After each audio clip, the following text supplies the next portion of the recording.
is what should be in this report of the French pretending for now that they're trying to stop the migrants. I don't buy it. AM this morning, French police have dealt with numerous attempts. Then into the dunes, and another about to start.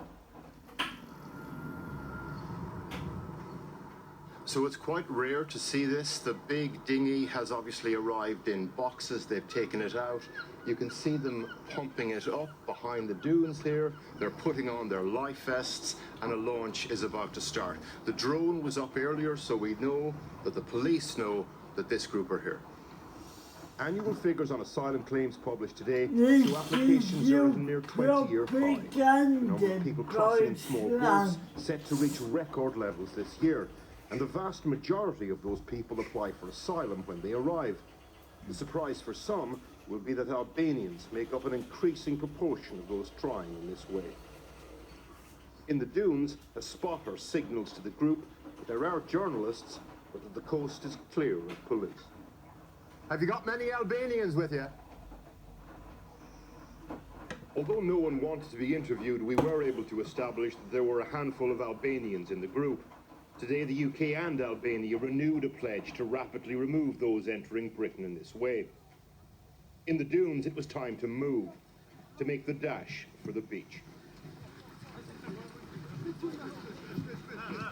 But 30 there in one dinghy. That's only one. There'll be 10 or 20 more where that one. The British paid the French millions to help them stop this. And here is what that money pays for. So we've got about 40 or 50 people. The police buggy has just turned up to try and stop them.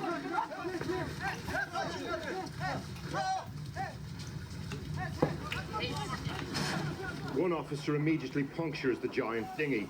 This Tries again, a migrant goes to prevent him, and the tear gas comes out. They stop one. And they've been bribed by our government. A local couple out walking on the beach object. The solution cracking down on it.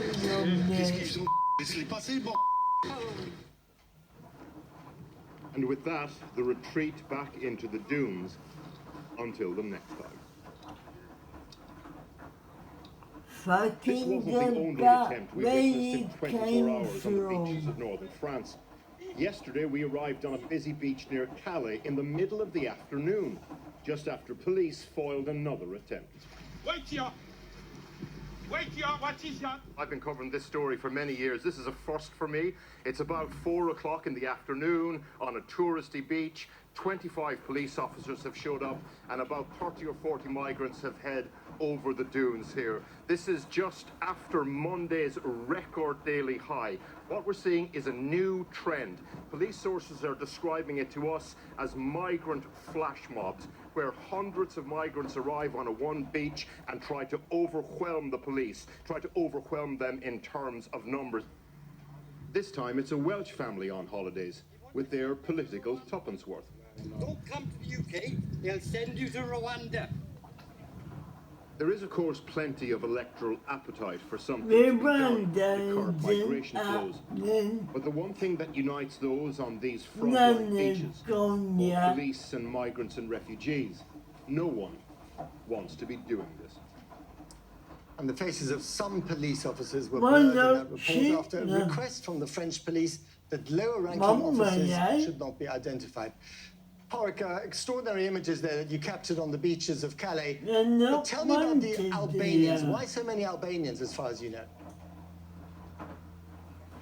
Yeah, it's interesting, Matt, how the narrative, how the focus of the has been on Albanians over the last few days. Albanians have always been in the top 5 or so of nationalities trying to get to Britain in an irregular way over many years now. But the numbers are substantially up this year. So why?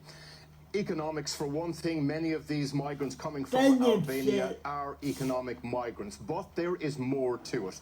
Albania has a sophisticated network of criminal gangs with close ties in Britain, and they specialise in trafficking and smuggling people into Britain for things like the sex industry or the black market in construction or car washes and the like. They're a very sophisticated operation. So, for example, take a look at these TikTok ads that we've recently seen. They advertise 100% guaranteed end-to-end travel to Britain. They talk about how you pay for this, but they'll guarantee getting you there. They boast of it, and they do so on social media. Now, if you look at the National Crime Agency figures, they point to quite a large increase in the number of trafficking cases taking place. So that is definitely a contributing factor. Another factor, these Albanian gangs traditionally have relied on lorries to get their clients or victims from A to B. That route is drying up, so Albanians are opting more for the boats, which of course is by definition a more politically heated and visual way of getting here. And finally, just in terms of the mechanics of these gangs, back in July there was a series of important arrests of people smugglers who were operating in the Kurdish people smuggling networks. That was a big blow for that network, and the working assumption among security officials that I'm talking to is that the Albanian gangs are stepping in to that vacuum. Orica, Brian and Kelly, thank you very much indeed. So who are the people who do make it across the channel? Well, according to Home Office figures published today, the number of people detected arriving by small boats has more than doubled from nearly 6,000 in the first half of 2021 to over 12,700 in the same 6-month period in 2022. Of those who arrived between January and June this year, over half were nationals from just 3 countries: Albanians, Afghans and Iranians. Now, since the Taliban took over in Afghanistan just over a year ago, the number of Afghans arriving in the UK in small boats has increased almost tenfold, from 247 in the first half of 2021 to 2,066 in the first half of this year. Now, the number of Albanians arriving on small boats has increased almost 100-fold. Between January and June last year, just 23 were detected. In the same period this year, 2,165 Albanians arrived here by small boats. Hence today's deal between the British and Albanian governments to fast-track asylum applications from Albanians. Our political reporter, Serena Barker-Singh, is in Dover now. Serena. Well, what's driving this plan is a concern from the UK government that people arriving in small boats from Albania and arriving here in places like Dover, where I am, well, that number has increased in the last couple of months, strikingly so. So the new figures from the Home Office today show that about 2 years ago, 50 people made the journey that way. This year, it was close to almost 6,000. And they say that that number will be vastly out of date even in about 24 hours' time. This policy, they say, will counter that. So this new deal between the Albanian government and the Home Secretary, it is a plan to speed up the process wherever possible, the removal of these Albanian nationals if their asylum claims are illegitimate. Now, one of the proposals being worked up at the moment is for Albanian police to actually have a presence in Kent. Now, a senior Home Office source explained that they're still working through the details, so there are things like the Albanian police carry weapons, for example. That's much more unusual here. But all of that will be hashed out when a delegation comes next week and meets at the Home Office to iron out all of the details. What they're hoping for today, though, is that this promise of a police presence will actually deter people. And one of the things they've already been doing is been putting ads out, ads like this one. And what it says in Albania is that you could face up to 4 years in jail and deportation for coming to the UK illegally. Now, various charities have also pointed out another figure that's come out today, 53%, and that figure is for legitimate claims from Albanians, people who've been granted asylum, and they say that the legal representation, then the time that you need to make that, would that still be the case with these expedited proposals? Something that Care for Calais, one of the charities that I've spoken to, their lawyers are actually looking into the detail right now, and they're actually taking the government to court on another policy, the Rwanda policy, that sees people make asylum claims in an East African country. That's going to the courts right now, a judgment to come in September. But both policies speak to the broader Home Office strategy of deterring people before making that journey here. Small boat crossings, we know, has been a focus for the Home Secretary Priti Patel, the current Home Secretary. Reportedly, it's at the top of a list in a whiteboard in her department. And I put it today to a Tory MP who apparently has secured a place in a Liz Truss cabinet to say, has she expedited her own policy, this policy today? They say that's unlikely. It's actually widely supported within the party. Many other MPs will agree with that, and it's been in the works for ages.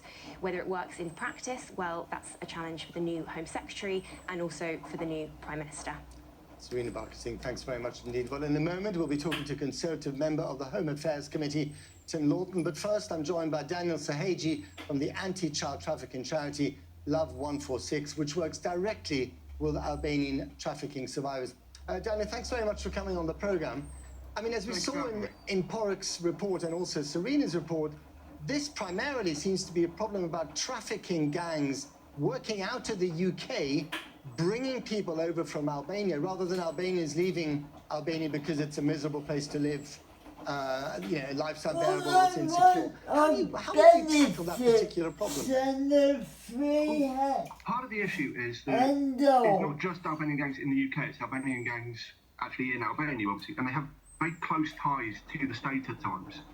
So you need to look at the causes of that. Poverty is obviously a major cause of exploitation and drives people into it. So trying to tackle it by telling people don't come doesn't really make a difference to them, because as your reporter said before, 53% of asylum claims are be successful. So we are seeing people who have legitimate reasons to claim asylum.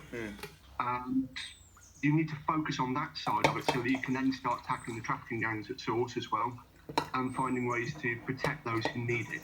A terrible fate, working effectively in modern slavery in the UK by keeping them in the UK and giving them asylum in this country. By protecting them in the UK and giving them asylum, you can actually help to reduce how the gangs have a grip on them. So if you are telling people that if you come forward and you've been trafficked, you come forward, you will be arrested, the gangs then can use that to say, if you go forward, you will be arrested and deported. Now, returning somebody who's been trafficked to Albania puts them at risk of re-exploitation, because